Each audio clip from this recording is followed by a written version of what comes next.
नमस्कार दोस्तों, national defence podcast में आपका बहुत बहुत स्वागत है।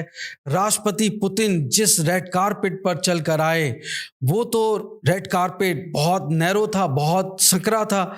बमुश्किल 1 फीट का रेड कारपेट होगा जो राष्ट्रपति ट्रंप ने राष्ट्रपति पुतिन के लिए बिछाया था अलास्का के एंकरेज में। जब दोनों राष्ट्रपति समिट करने वाले थे, मिलने वाले थे, दुनिया भर की निगाहें उस रेड कारपेट पे टिकी थी जिससे चलकर पुतिन ट्रंप को मिलने वाले थे। लेकिन राष्ट्रपति ट्रंप अपने एयरफोर्स वन से जब उतर कर आते हैं तो उनके लिए तो बहुत चौड़ा रेड कारपेट था और दोनों तरफ दाएं और बाएं आप देखते हैं अमेरिका के सबसे शक्तिशाली, बहुत ही secretive F-22 raptor fighter jets हैं और राष्ट्रपति पुतिन बहुत दूर से चलकर आते हैं, यानी कि वो F-22 रैप्टर के बेड़ों के सामने से गुजर के आ रहे होंगे और वो नैरो कारपेट जो बमुश्किल एक फीट का होगा, उस पर वो जब चल रहे हैं तो आप अंदाज़ा लगाइए कि वो एक तरह से फैशन मॉडल के लिए समझे जाने वाले रैंप के लिए कैट वॉक करके आ रहे हैं। इतना नैरो कारपेट बिछाया है। राष्ट्रपति पुतिन को रिसीव करने के लिए ट्रंप उस रेड कारपेट पे आते हैं जो चौड़ा है। वो थोड़ी सी तालियां भी बजाते हैं और जैसे ही राष्ट्रपति पुतिन राष्ट्रपति ट्रंप को मिलते हैं, दोनों हाथ मिलाते हैं, कुछ आपस में बात करते हैं और जो बात बाद में सामने आई उसके बारे में मैं चर्चा करूंगा जो उन्होंने कहा। लेकिन जैसे ही वो मिलते हैं और दोनों राष्ट्रपति आगे बढ़ते हैं चौड़े वाले रेड कारपेट पे जिस पे राष्ट्रपति ट्रंप थे, ऊपर से अमेरिका के B-2 स्टेल्थ बॉम्बर का बेड़ा गुजरता है। आप अंदाजा लगाइए कि नीचे बड़े बड़े स्टेल्थ फाइटर जेट्स और आसमान में ऊपर अमेरिका की सबसे शक्तिशाली B-2 बॉम्बर जो कि न्यूक्लियर केपेबल है, परमाणु हमला कर सकता है, जिसने ईरान पर अभी हमला किया, वो गुजरता है। और राष्ट्रपति ट्रंप जैसे ही ऊपर देखते हैं तो देखते हैं वहां पर F-35 जो अमेरिका का सबसे शक्तिशाली लड़ाकू विमान है, वो भी ऊपर से फ्लाईओवर करता है और राष्ट्रपति पुतिन वो ऊपर देखते रहते हैं। वो सोचते हैं कि क्या है, वो डर भी जाते हैं लिटरली। उन्होंने भी एक्सपेक्ट नहीं किया होगा कि ऐसा उनको नज़ारा देखने को मिलेगा। इस तरह से B-2 बॉम्बर और F-35 F-22 रैप्टर की मिलिट्री माइट उनको देखने को मिलेगी। क्या इसका संदेश क्या है? आप सोचिए, ये पब्लिकली बहुत संभव नहीं होता है कि जिस वक्त दोनों राष्ट्रपति मिल रहे हों, ठीक उसी वक्त अमेरिका का सबसे शक्तिशाली B-2 बॉम्बर उनके सर के ऊपर हो और नीचे दोनों तरफ स्टेल्थ फाइटर जेट हो। वो F-22 रैप्टर जिसको अमेरिका किसी को बेचता नहीं है, वो F-35 बेचता है, लेकिन F-22 रैप्टर उनका सबसे सीक्रेटिव डिफेंस वेपन प्रोग्राम है। तो आप अंदाजा लगाइए कि कैसे ये डील संभव थी। राष्ट्रपति पुतिन क्या डर जाएंगे? क्या अमेरिका की मिलिट्री माइट से वो वाकिफ नहीं है? और क्या अमेरिका ये नहीं जानता है कि राष्ट्रपति पुतिन के पास हाइपरसोनिक मिसाइल्स हैं और वो मिसाइल 2019 से हैं? तो जब जैसा राष्ट्रपति पुतिन ने राष्ट्रपति ट्रंप को इनवाइट किया है कि अब अगली मुलाकात मॉस्को में करेंगे, जब मॉस्को में जाएंगे तो क्या पुतिन भी अमेरिकी राष्ट्रपति को वो अपनी मिलिट्री माइट दिखाएंगे? क्या हाइपरसोनिक वेपन उनका जो है वो लगे होंगे? 5 हाइपरसोनिक वेपन्स जब एक साथ 2019 में, जहाँ तक मैं जानता हूँ, राष्ट्रपति पुतिन ने अनवील किए थे, ओरेशनिक लगी होगी, किंजाल लगी होगी, ये सारी मिसाइलें क्या वो शोकेस करेंगे? तो ये मिलिट्री माइट जो अमेरिका ने दिखाई, इसके मायने बहुत हैं, लेकिन हम उसके बारे में आगे चल के और चर्चा करेंगे। क्या डील राष्ट्रपति पुतिन और राष्ट्रपति ट्रंप क्यों नहीं करवा पाए? राष्ट्रपति ट्रंप जो डंका बजाते हैं कि 6 डील उन्होंने करा दी, हिंदुस्तान और पाकिस्तान की परमाणु युद्ध उन्होंने रुकवा दिया, न्यूक्लियर वॉर रुकवा दी, बोस्निया सर्बिया की वॉर रुकवा दी, DRC रवांडा की वॉर रुकवा दी, थाईलैंड कंबोडिया की वॉर रुकवा दी, इजिप्ट इथोपिया की वॉर रुकवा दी। तो ऐसा करके 6 वॉर्स राष्ट्रपति पुतिन रुकवा चुके हैं। और अब जब पूरी दुनिया की निगाहें, 2 राष्ट्रपति जब अलास्का में मिल रहे हैं, एंकरेज में मिल रहे हैं 11:30 बजे अलास्का के लोकल टाइम, और हिंदुस्तान के लिए वो रात के 9 बज रहे थे कल 15 अगस्त को, तो क्या ये डील क्यों नहीं हो पाई, इस बारे में हर कोई जानना चाहता है और ये जानना चाहता है कि आखिर राष्ट्रपति ट्रंप अब क्या करेंगे। तो राष्ट्रपति ट्रंप ने काफ़ी सारी घोषणाएं की जब वो एयरफोर्स वन में आए थे। तो जाहिर सी बात है कि उन्होंने कहा था कि he is not here to negotiate for Ukraine. Ukraine को खुद ही नेगोशिएट करना पड़ेगा। तो इसका मतलब है उनके ऊपर पीछे से दबाव था यूरोपियन लीडर्स का, ज़ेलेंस्की का, कि वो इस तरह की डील नहीं कर पाएंगे अकेले, बिना राष्ट्रपति ज़ेलेंस्की के, बिना यूक्रेनियंस के किसी भी वार्ता में। और वो वार्ता यूक्रेन में शांति लेकर आए, युद्ध रोक दे, पीस डील हो और यूक्रेन का उसमें पक्ष ना हो, तो ये डेड डिसीजन होगा, ऐसा ज़ेलेंस्की ने पहले ही कहा था। और यहाँ पे फाइटर फॉर्मेशंस, लोग बुके से स्वागत करते हैं, लोग फूलों से स्वागत करते हैं, लेकिन राष्ट्रपति ट्रंप का अनोखा अंदाज है। वो कहते हैं पोजीशन ऑफ स्ट्रेंथ। वो पोजीशन ऑफ स्ट्रेंथ से बात करते हैं। तो यहाँ पर सबसे बड़ी बात है कि स्टेल्थ स्ट्राइक कैपेबिलिटी शोकेस करना, इसका मायने क्या है। तो सबसे पहले मैं आपसे बात करना चाहूँगा उस पर्टिकुलर इंसिडेंट के बारे में जो प्रेस कॉन्फ्रेंस में सबके सामने आई। जनरली राष्ट्रपति ट्रंप किसी भी लीडर के साथ होते हैं तो शुरुआत वही करते हैं प्रेस कॉन्फ्रेंस की। प्रेस ब्रीफिंग ऐसा हो ही नहीं सकता कि कोई और करे, लेकिन यहाँ पर आपने देखा कि पहले राष्ट्रपति पुतिन आ रहे हैं और उनके पीछे राष्ट्रपति ट्रंप आ रहे हैं, और सबसे पहले संबोधन जो है वो राष्ट्रपति पुतिन कर रहे हैं प्रेस कॉन्फ्रेंस का। इस प्रेस कॉन्फ्रेंस में क्या हुआ वो तो मैं आपको बाद में बताऊंगा। मोटा मोटा आपको पता है कि टॉक्स प्रोडक्टिव थी, लेकिन कोई डील नहीं हुई, कोई पीस डील नहीं हुई।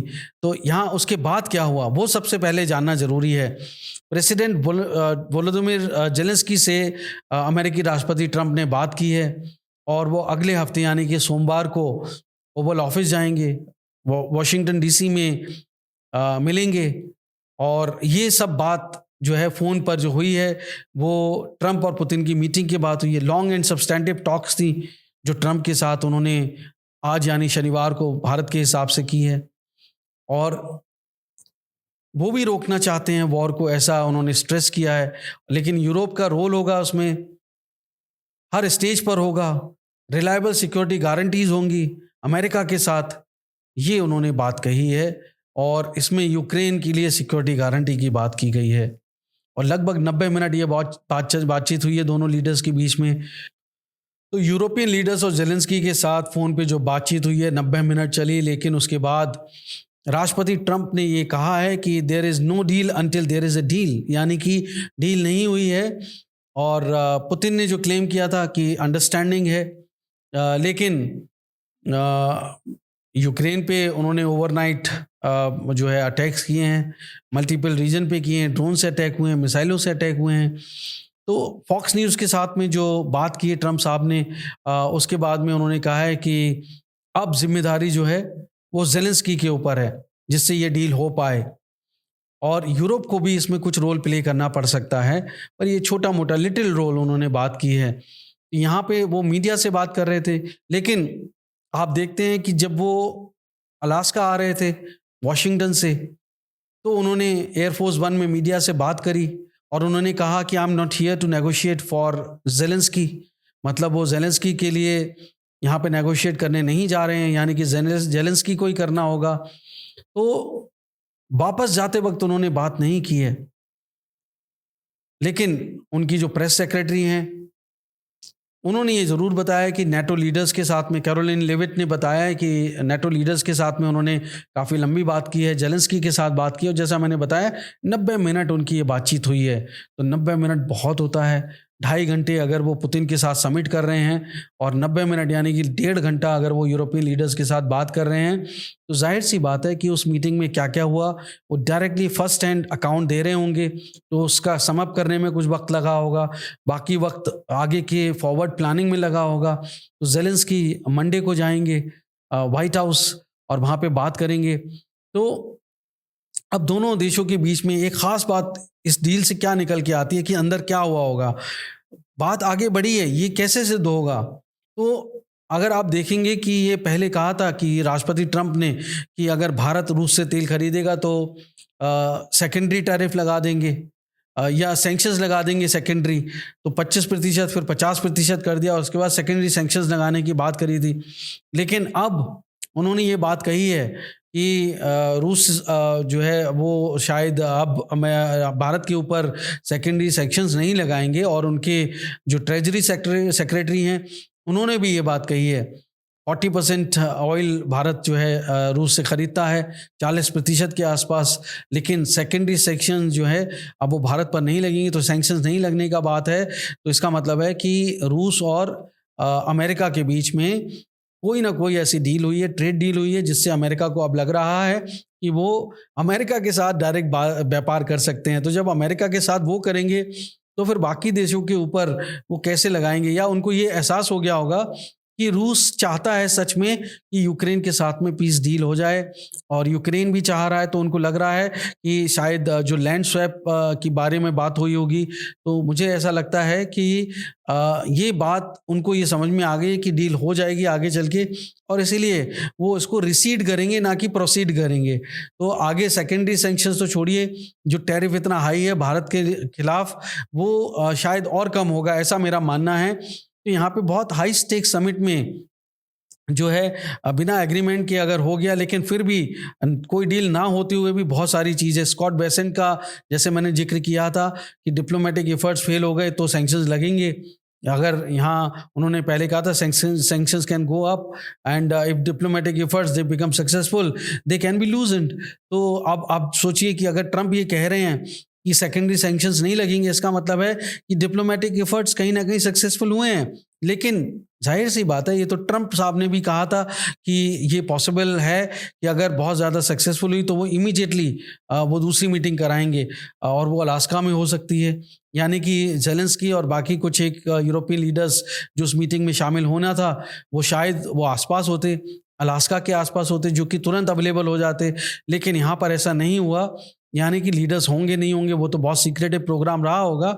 लेकिन जेलेंस्की अब अमेरिका जाएंगे और यूरोपियन लीडर से भी बात की है।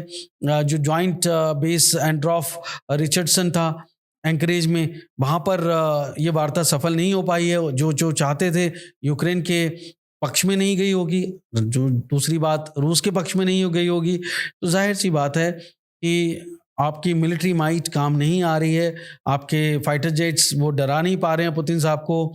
और पुतिन साहब आज भी बहुत पोजीशन ऑफ स्ट्रेंथ से बात कर रहे हैं, क्योंकि आप हमेशा प्रेस कॉन्फ्रेंस खुद एड्रेस करते थे, लेकिन आज आपके B-2 stealth bomber, F-22 Raptor और F-35 की स्ट्रेटेजिक स्ट्रेंथ दिखाने के बावजूद भी अगर पुतिन पहले प्रेस कॉन्फ्रेंस एड्रेस कर रहे हैं तो इसके मायने बहुत हैं।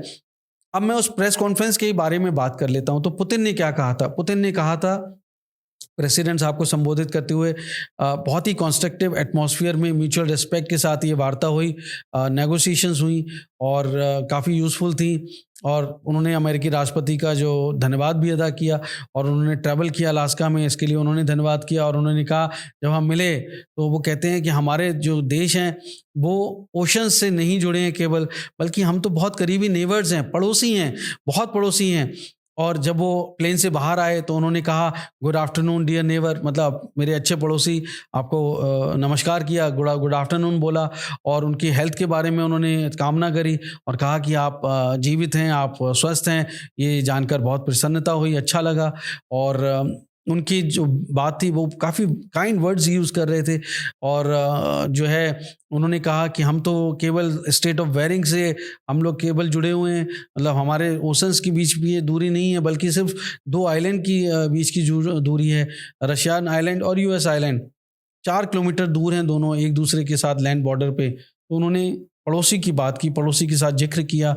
और अलास्का जो है उनका एक कॉमन हेरिटेज है। दोनों अमेरिका और रूस, जैसा आप जानते हैं, वर्ल्ड वॉर 2 में, द्वितीय विश्व युद्ध में साथ लड़े थे नाजी जर्मनी के खिलाफ। ये बहुत बड़ी बात है कि चाइना और रूस और अमेरिका ये सब साथ लड़े थे, फ्रांस, ये सब साथ लड़े थे। केवल जापान और जर्मनी और इटली जो अलाइड पावर्स थी, ये इनके खिलाफ लड़े थे, तो उन्होंने उसका जिक्र किया। सेकेंड वर्ल्ड वॉर का जिक्र किया, कल्चरल हेरिटेज का जिक्र किया।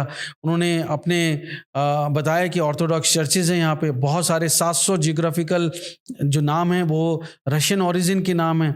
सेकेंड वर्ल्ड वॉर की बात की उन्होंने अलास्का में, कि ओरिजिन जो हुई थी, लेजेंडरी एयर ब्रिज जो है, जहाँ से वो मिलिट्री सप्लाई एयरक्राफ्ट देते थे, इक्विपमेंट देते थे, लैंड ली प्रोग्राम जो चला, और बहुत ही ट्रेचरस रूट था। इतनी बड़ी जो आइस का एक बहुत बड़ा स्ट्रेच है, क्योंकि वो फार ईस्ट रशिया का है, और उसके बाद आप देखिए सब बर्फ़ ही बर्फ़ है, बर्फ़ ही बर्फ़ है।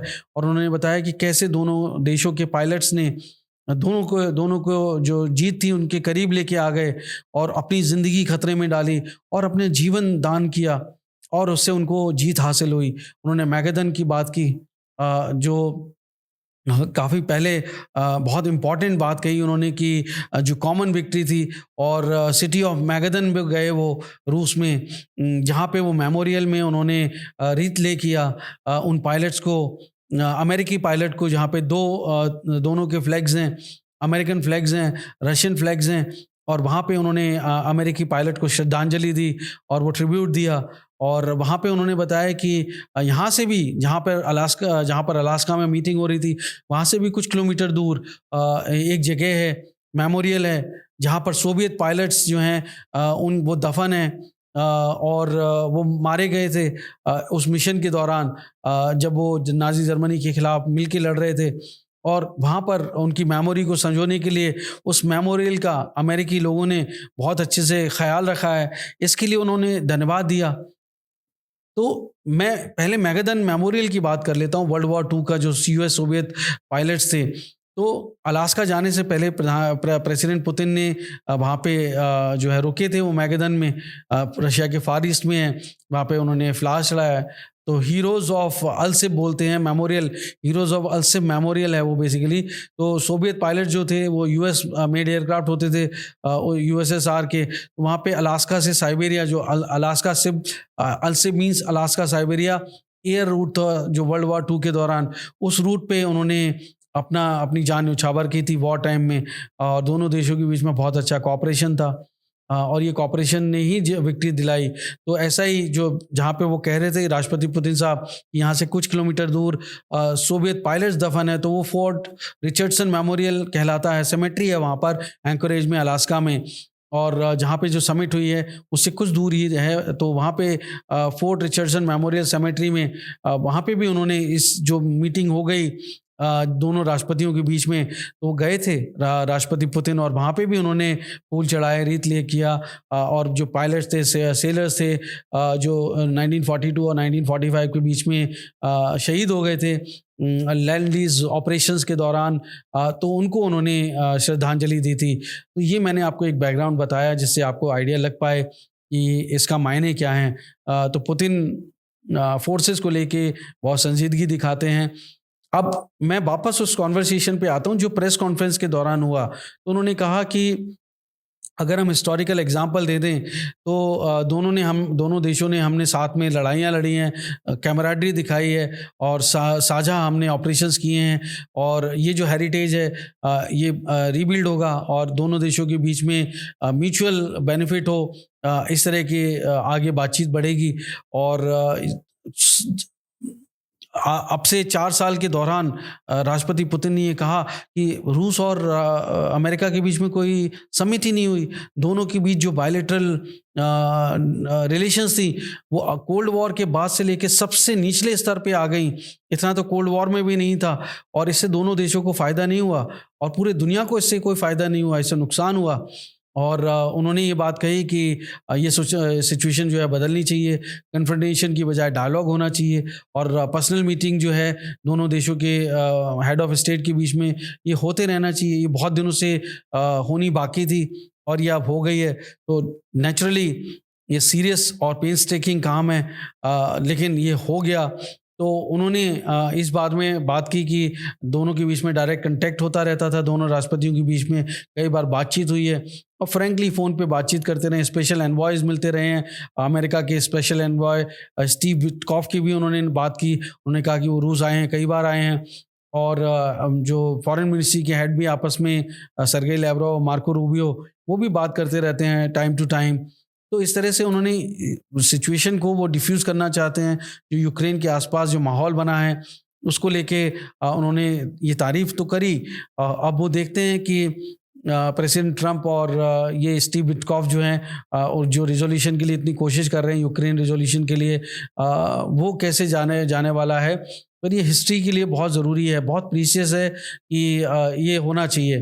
तो ये फंडामेंटल क्या है? राष्ट्रपति पुतिन ने साफ कर दिया कि ये इस वॉर की फंडामेंटल वजह क्या है। तो उन्होंने कहा कि इससे हमारी सिक्योरिटी को फंडामेंटल देखें तो सिक्योरिटी थ्रेट है हमें, और वो उन्होंने रूट कॉज बताया। यूक्रेन भी एक देश है, उन्होंने कहा है कि वो हमारा ब्रदरली नेशन है, वो हमारा ही हिस्सा था और हमारे बहुत अच्छे संबंध थे, और ये अच्छा नहीं लग रहा उनको कि लड़ाई चल रही है। तो ये उस कंडीशन में वो ऐसी बातें कर रहे हैं, लोग बहुत ही उनको स्ट्रेंज लगेगा, लेकिन वो कहते हैं कि ये समझना ज़रूरी है कि आखिर ये ट्रेजेडी जो हो रही है उसकी रूट कॉज क्या है, जिसने इतने गहरे घाव दिए हैं दोनों देशों को। ये वो बात कह रहे हैं। तो दोनों पुतिन साहब इसको ख़त्म करना चाहते हैं, ये बहुत अच्छी बात है उन्होंने कही, और वो भी कन्विंस्ड हैं कि ये सेटलमेंट लास्टिंग हो, लॉन्ग टर्म में हो, ऐसा वो चाहते हैं। लेकिन वो तभी संभव है जब वो प्राइमरी कॉज जो है, रूट कॉज है, वो ख़त्म होना चाहिए कन्फ्लिक्ट का। तो बार बार उन्होंने इस बात को कहा कि लेजिटिमेट कंसर्न जो है रूस के, उसको वो बार बार दोहराते रहे हैं, और बैलेंस सिक्योरिटी होना चाहिए, यूरोप की भी सिक्योरिटी होना चाहिए और रूस की भी सिक्योरिटी होना चाहिए, यूक्रेन की भी सिक्योरिटी होना चाहिए, ये सब के लिए ज़रूरी है। तो एक होलिस्टिक सिक्योरिटी फ्रेमवर्क की उन्होंने बात की है। तो एक तरह से रूस सिर्फ अपनी बात नहीं कर रहा है, लेकिन जाहिर सी बात है कि वो कह रहे हैं कि हमारा ही था यूक्रेन, हमारे ही ब्रदर्स हैं वहाँ पे, और ये उनको अच्छा नहीं लग रहा, घाव उनको लग रहे हैं। तो जाहिर सी बात है कि वो यूक्रेन को अपने ऑर्बिट से, अपने स्फीयर ऑफ इन्फ्लुएंस से किसी कीमत पे जाने नहीं देना चाहते हैं। मैं एक्सप्लेन कर रहा हूँ क्योंकि वहाँ पर रूस जो है, जो यूक्रेनियंस और बेलारूसियंस के लिए वो सेकेंड वर्ल्ड वॉर लड़ लिए, नाजियों से लड़ लिए, वो यूक्रेन को किसी कीमत पे नेटो या वेस्टर्न स्फीयर ऑफ इन्फ्लुएंस में जाने देना नहीं चाहते हैं। और ये रूट कॉज है क्योंकि वो संस्कृति को लेकर, अपनी भाषा को लेकर, ऑर्थोडॉक्स चर्च को लेकर बहुत संजीदा हैं। और ये जो करंट डिस्पेंसेशन है यूक्रेन में ज़ेलेंस्की के नेतृत्व में, वो उस रूट कॉज को समझ नहीं रहा है। यूरोप के देश जो हैं वो समझ नहीं रहे हैं, और वो चाहते हैं कि ये सिक्योरिटी कंसर्न जो हैं वो एड्रेस होने चाहिए, और यूक्रेन के भी सिक्योरिटी कंसर्न जो हैं वो एड्रेस होने चाहिए। तो ये बात दोनों ने कही है, और ये प्रेसिडेंट ट्रंप ने भी कहा है कि बैलेंस सिक्योरिटी हो यूरोप के लिए और यूक्रेन के लिए, और नेचुरली ये ज़रूरी भी है। अगर आप देखें कि कोई भी नहीं चाहेगा कि नेटो उसके डोर स्टेप पे आए। दोनों इसके लिए बात करने को तैयार हैं, और एग्रीमेंट कहीं ना कहीं पहुंचेगा, ऐसा वो उन्होंने उम्मीद जताई है। जो जो गोल्स हैं उनके वो नज़दीक आए हैं, और पीस होगी यूक्रेन में, ये माना है कि इसको जो वार्ता हुई है उसको यूरोप और यूक्रेन कीव ये बहुत अच्छे से लेंगे, कॉन्स्ट्रक्टिवली लेंगे, रूस के राष्ट्रपति ने कहा है। और जो काम चल रहा है उसमें वो काम के दौरान वो रेंच फेंकेंगे नहीं, सीधे सीधे बात कही है उन्होंने कि they would work constructively and would not throw a wrench in the works, ये एग्जैक्ट वर्ड उन्होंने कहा।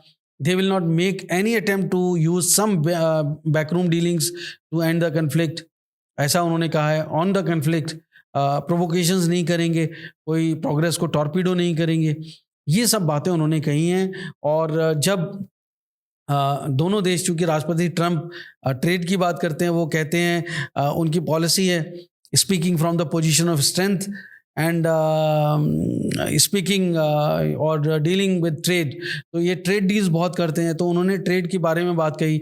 उन्होंने कहा कि दोनों देशों के बीच में ये ट्रेड जब से राष्ट्रपति ट्रंप आए हैं ये बढ़ा है और 20% की ग्रोथ हुई है, और इसमें बहुत सारे डायमेंशंस हैं। जॉइंट वर्क हो सकता है और रूस इन्वेस्टमेंट कर सकता है, बिजनेस बहुत पोटेंशियल है दोनों देशों के बीच में कोऑपरेशन का, ट्रिमेंडस कोऑपरेशन का स्कोप है। ट्रेड में डिजिटल हाईटेक स्पेस एक्सप्लोरेशन कर सकते हैं, आर्कटिक में कोऑपरेशन हो सकता है दोनों देशों के बीच में। इंटरनेशनल कंटेक्स्ट में आर्कटिक बहुत इंपॉर्टेंट है, रूस का फार ईस्ट रीजन है जो कि ज़्यादा डेवलप नहीं है, बहुत ही डिफ्यूज पॉपुलेशन है, वेस्ट कोस्ट के यूएस के साथ लगा हुआ है, तो वहाँ पे दोनों के बीच में कोऑपरेशन का मिनरल डील्स हो सकती हैं, बहुत सारे डील्स हो सकती हैं, ऑयल एक्सप्लोरेशन हो सकता है। तो कुल मिला के कोऑपरेशन की बात की है, सिंबॉलिक नहीं होना चाहिए। और यहाँ पे दोनों देशों के बीच में इंटरनेशनल डेडलाइन, वो कहते हैं कि बाकी के लिए इंटरनेशनल डेडलाइन है, बट देखा जाए तो यहाँ कोई डेडलाइन है ही नहीं, दोनों बिल्कुल पड़ोसी हैं। तो उसके बाद उन्होंने कहा कि जो है पॉलिटिकल स्फीयर में जो है प्रेसिडेंट ट्रंप दोनों मिलके काम करेंगे। तो एक तरह से जो ट्रस्ट की बात है राष्ट्रपति पुतिन की तरफ से, वो ट्रस्ट काफ़ी बिल्डअप किया गया है और अमेरिकी राष्ट्रपति को ये क्लियर मैसेज दे दिया गया है रूस की तरफ से कि वो काफ़ी स्ट्रांग नेशन है, वो कंसिस्टेंट हैं और उन्होंने युद्ध जिसके लिए लड़ा है वो रूट कॉज से कॉम्प्रोमाइज़ नहीं करना चाहते हैं। ये सॉल्यूशन यूक्रेन का तभी संभव है जब दोनों देश बिजनेस लाइक और प्रॉग्मेटिक रिलेशंस रखेंगे, और दोनों ने रखा है, ऐसा राष्ट्रपति ट्रंप ने कहा है। और ये राष्ट्रपति ट्रंप की बात नहीं है, ये पुतिन ने कहा है और राष्ट्रपति ट्रंप की बात नहीं है, ये दोनों देशों के बीच में जो है ट्रंप साहब कहते हैं कि ऐसा अगर मैं राष्ट्रपति होता तो ये युद्ध नहीं होता। तो राष्ट्रपति पुतिन ने भी कहा कि मैं मानता हूँ कि अगर राष्ट्रपति पुतिन ट्रंप होते तो ये युद्ध शायद नहीं होता, और उन्होंने कंफर्म किया इस बात को। तो कहने का मतलब है कि दोनों एक ही भाषा बोल रहे थे, लेकिन दोनों के बीच में कहीं ना कहीं ट्रस्ट बढ़ा भी है, लेकिन ट्रस्ट गैप भी है। और शायद अगर पुतिन और ट्रंप के बीच में ट्रस्ट हो भी तो भी राष्ट्रपति ट्रंप डील अकेले नहीं कर पाएंगे, क्योंकि उनको पीछे कांग्रेस को जवाब देना है, पेंटागन को जवाब देना है, मिलिट्री लीडर्स खास करके जो यूएस की यूरोपियन कमांड है जिसके नए जनरल आए हैं, गैरिकोविच इस तरह से नाम है। तो जाहिर सी बात है कि वो प्रो यूरोपियन है, वो ट्रंप को सजेस्ट कर रहे हैं, और मुलाकात भी की थी उन्होंने बहुत, लेकिन उसकी बातचीत सामने नहीं आई क्योंकि वो पब्लिक में नहीं जा सकती है, वो मिलिट्री लीडर हैं। तो उन्होंने ट्रंप से बात की थी इस बातचीत के दौरान, उससे पहले। तो वो यूरोप का पक्ष ज़्यादा लेते हैं क्योंकि वो यूरोपियन कमांड संभालते हैं और रूस से खतरे के बारे में बात करते हैं।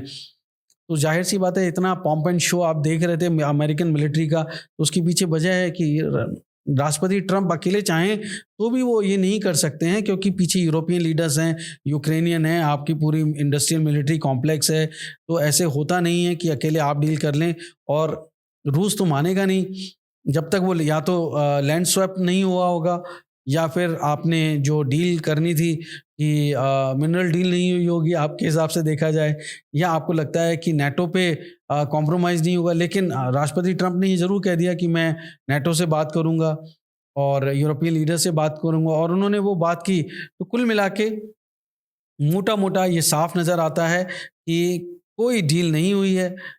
मार्को रूबियो की बात करी उन्होंने, स्टीव विटकॉफ की बात करी, तारीफ़ करी, और उन्होंने स्कॉट और जॉन रेडक्लिफ वहाँ पर थे, उनको भी थैंक यू बोला, वो पीछे से काफ़ी मदद कर रहे हैं, हेल्प कर रहे हैं।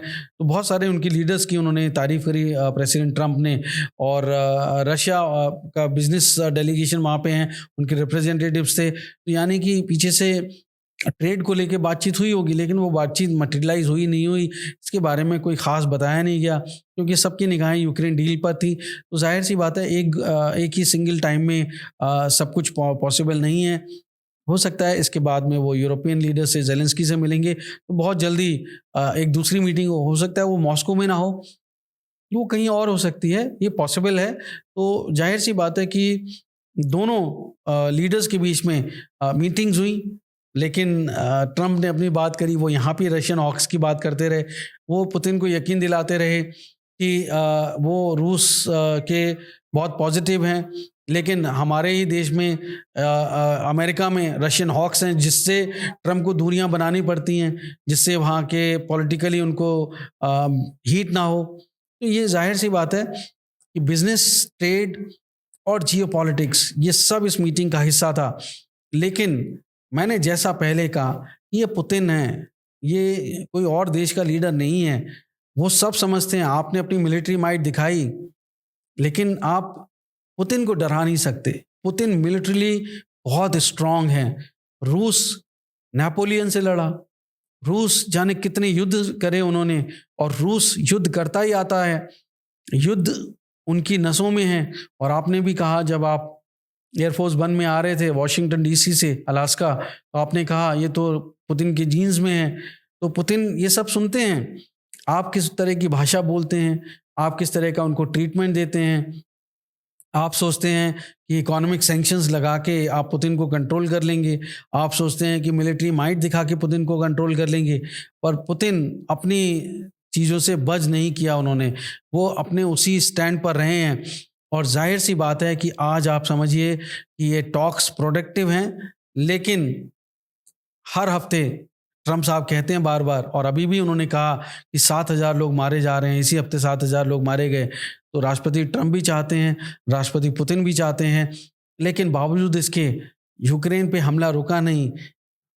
पुतिन ने साफ कर दिया है कि ये military operation, special military operation, Ukraine उनके स्फीयर ऑफ इन्फ्लुएंस से ना जाए, उनके ऑर्बिट में रहे, इसीलिए शुरू हुआ है।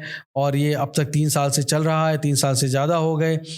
आपने, राष्ट्रपति ट्रंप ने ये कहा था कि मैं राष्ट्रपति बनने के बाद पहले दिन वॉर रुकवा दूंगा रूस यूक्रेन की, लेकिन आप नहीं रुकवा पाए। इसका मतलब है कि जो राष्ट्रपति पुतिन कह रहे हैं कि root cause of the war, वो बहुत इंपॉर्टेंट है। आप नाटो में यूक्रेन को शामिल नहीं कर सकते, Ukraine western sphere of influence में जा नहीं सकता, यूक्रेन में जेलेंस्की ज़्यादा दिनों तक प्रेसिडेंट रह नहीं सकते, अगर रहेंगे तो उनको रूस की बात माननी पड़ेगी।